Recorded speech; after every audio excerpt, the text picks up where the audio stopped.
Magandang umaga mga kabay. So araw po ng Sabado ngayon. So kumusta kayo mga kabay? Sana po ay nasa mabuting kalagayan po kayo. Tayo pong lahat. So ayan mga kabay, meron po akong estimate dito. 39447. Ang model nito mga kabay,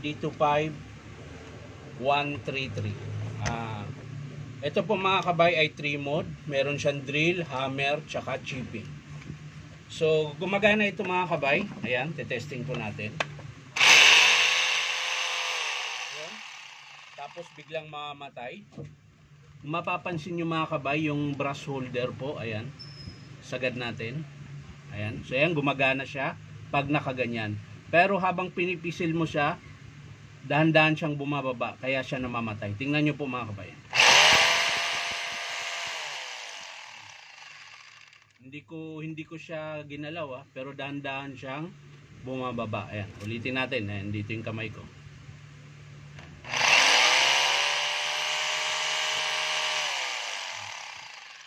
So ibig sabihin niya mga kabay, yung contact po ng brush holder, meron po kasi yung bilog Yun yung nagpapasikip doon. So siguro maaring pudpud na yun, kaya kusa siyang gumagalaw kahit hindi mo siya hinahawakan. Ayan. Mapapansin nyo mga kabay. Mapapansin nyo po ito, gumagalaw. Tapos, dito naman po sa hammer, humihinto siya. Ayan. Kapag sa drill, ayan, nakalagay po yan sa drill.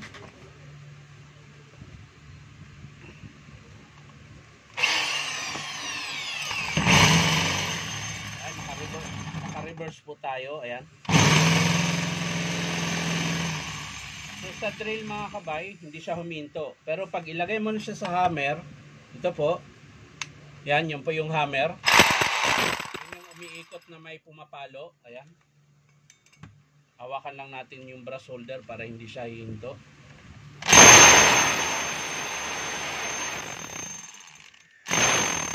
Hindi na siya naiikot. Dapat umiikot yan dahil wala po siya sa chipping. Nandun po siya nakasilik sa hammer. Dapat iikot ito. Pero hindi na siya umiikot. So yan po yung titingnan natin mga kabay kung ang dahilan. So pag ganyan mga kabay, maaring pudpud yung pinion niyan. Yung pinakamaliit na gear niya.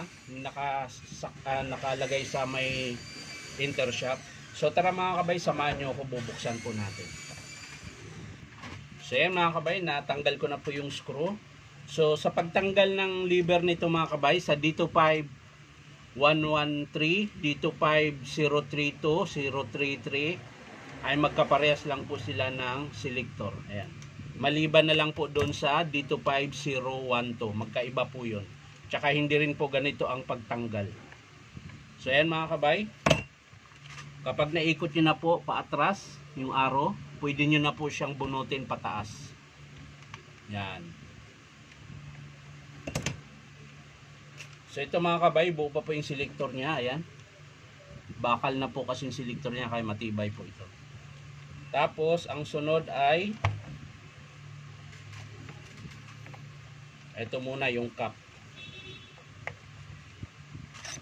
Kailangan natin kalasin to dahil bubunutin po natin yung, so susungkitin nyo lang po yung lock dito, yung pinaka ring.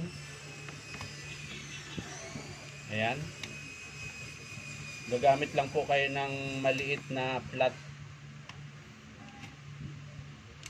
screw. Ayan, ito po yung ring nya. Ayan, yun po yung panungkit ko, manipis lang. So pwede mo na kalasin yan. Tanggalin natin yung bulitas, pinakalock sa bala, tapos spring at washer. Ngayon pwede na nating ilabas yung, pwede na nating dukutin yung front housing muna. Huwag mo muna isama yung connecting rod. Ayan. Para malaman po natin dito kung bakit ayaw gumana.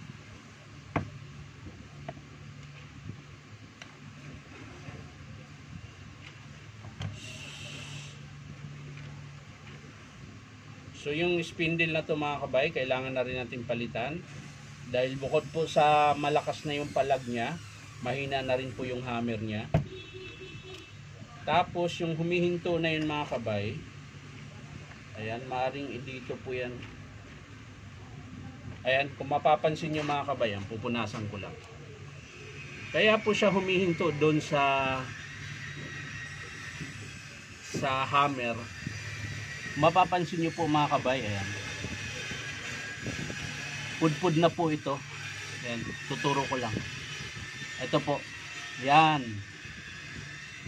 Yan, ito po yung mga dahilan. Ayan. Bali, pudpud na po yung dulo ng pinyon. Kaya po siya dumudulas na lang. Tapos, titingnan din po natin yung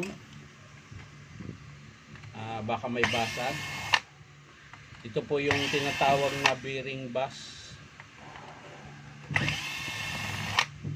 Pero hindi naman talaga siya bearing mga kabay. Ayan. Yan lang po yung tawag niya, bearing bus.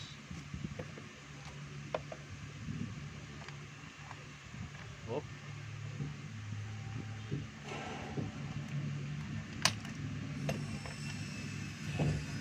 So ito, kaya pinupunasan ko ito mga kabay, minsan basag po ito eh.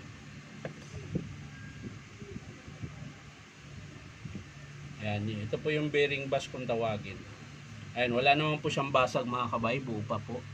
Tapos ito, huwag nyo pong kalimutan ito ibalik kapag nagkakalas kayo. Pag wala po ito, hindi po gagana yung rotary hammer nyo.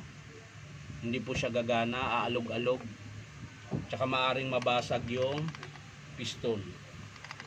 So yan mga kabay, nakalas na natin. So kalasin din natin ito. Kailangan nyo rin punasan ito mga kabay. Minsan kasi pag nagka-crack, ganun din. O kaya pudpud yung ngipin. Ayan, so buo pa po. Ayan, minsan ito din po yung napupudpod. Ayan, papakita ko lang sa inyo. Ayan, may ngipin po yan, 3. Pag yan napudpod, hindi na rin po gagana yung pagsisilik nyo. Tapos ito mga kabay. Ito.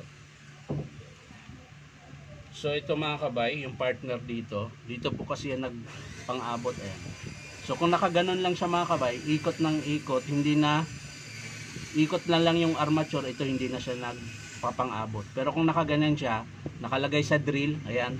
Pag ganyan ang forma, nakalagay sa drill yan. Kapag nilagay mo sa hammer, aangat siya konti.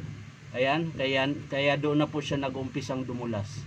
Tapos pag ilagay mo sa chipping, nakahiwalay na yan. Yan, nakaganon na po yung posisyon niya. Pag nasa hammer siya mga kabay dito, ayan, konting-konti yung kapit niyan, ganyan.